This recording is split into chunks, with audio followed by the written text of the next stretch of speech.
Hey there, thanks for watching.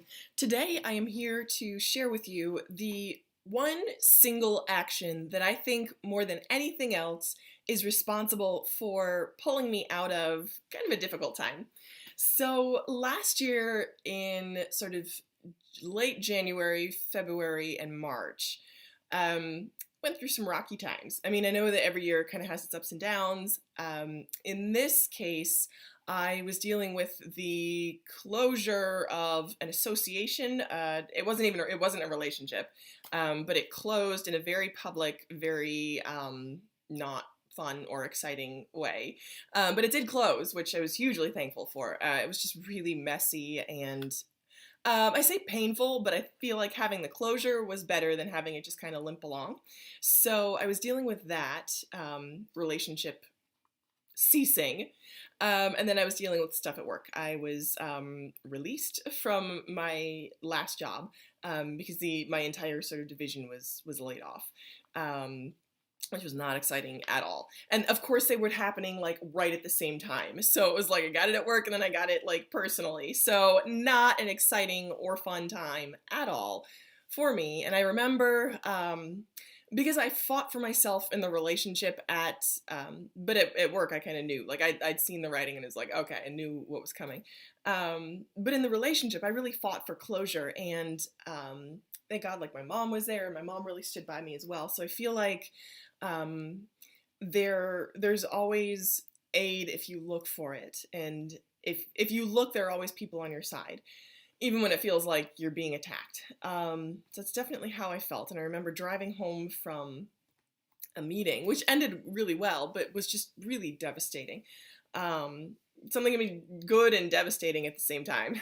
So I was driving home, and I remember thinking to myself, I was bawling. And I remember thinking, like, this sucks. I hate this. This is awful. But at the same time, the thought came into my head: appreciate what you have and welcome more. Appreciate what you have and ready to welcome more. Appreciate what you have. And that was the thought that brought me relief, to appreciate what I had, because I didn't have very much, but I could appreciate what I had. And the more I focused on appreciating what I had, the more it seemed like there was. So that is sort of the backstory to the action that I started doing that really helped me to appreciate what I had and focus on it enough that it would expand and sort of take over what I was seeing. So this is it's essentially it's a journal, but call it an appreciation journal, not a gratitude journal, because those two words are very different in terms of energy. If you talk about grateful and being grateful for something, it almost sounds like, like gritted teeth, you're like, I'm going to be grateful for this. But if you talk about appreciation, that means to go up in value. So when you appreciate something, it literally goes up in value. So that's why I train myself to say appreciation rather than gratitude, because I want things in my life to go up in value. And I have seen that happen, that when I focus on things that I appreciate or things that I want more of in my life, they start to appreciate and to grow in my life. So, for example, how I used to do gratitude journals, and I know a lot of people talk about this and a lot of people mention that gratitude journals are good things to do, and they are. They're wonderful. Like, no one's going to tell you not to do a gratitude journal. But I think the difference between gratitude and appreciation is that gratitude ties you to that thing, whereas appreciation allows that thing to grow and to transform and to expand on its own. And I know it sounds kind of like hippie and not very actionable, but I'll give you an example. So I used to do gratitude and say things like, I'm grateful for my good mood, I'm grateful for my car, I'm grateful for my washing machine, and I'm grateful for my relationship with, my sister. And I would literally write those things down. And then the next morning, my car wouldn't start, my washing machine would break down, my sister would get angry at something that I said, things like that would happen, because I feel like being grateful makes that thing, it's like you're almost dismissing that thing from your life. You're saying, I'm grateful for you, thank you, next. Whereas when you appreciate something, you say, for example, And this is slowly but surely not instantly happening, but it's like if you appreciate the $5 in your bank account, it may only be $5, but tomorrow it could be $7. The day after that it could be $9. The day after that it could be $11. So things start to grow when you appreciate them. So things, people, situations. So I'm going to give you an example. So for example, I started keeping this journal, and I've showed this before. It's just a 99-cent journal from the dollar store with days of the week.